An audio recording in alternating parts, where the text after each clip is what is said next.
സർക്കാരിലാണ് ഇനി എല്ലാ പ്രതീക്ഷയുമെന്ന് കോട്ടയം മെഡിക്കൽ കോളേജിൽ കെട്ടിടം തകർന്ന് മരിച്ച ബിന്ദുവിന്റെ കുടുംബം.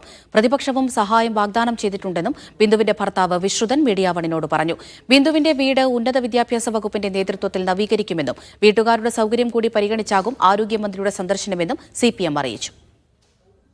മകളുടെ ചികിത്സ, മകന് ജോലി, ഭീമമായ കടം എല്ലാം സർക്കാർ പരിഗണിക്കുമെന്നാണ് ഉറപ്പ് ലഭിച്ചത്.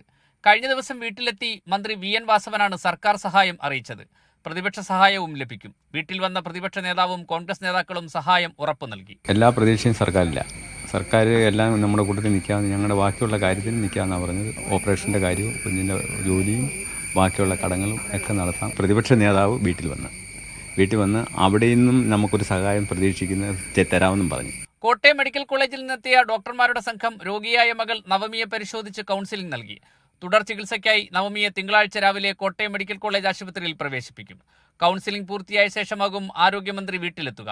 ഉന്നത വിദ്യാഭ്യാസ വകുപ്പിന്റെ നേതൃത്വത്തിൽ നാഷണൽ സർവീസ് സ്കീം NSSന്റെ നേതൃത്വത്തിൽ പണം കണ്ടെത്തി വീട് പുനർനിർമ്മിക്കുമെന്ന് മന്ത്രി R. ബിന്ദു വീട്ടുകാരെ അറിയിച്ചു.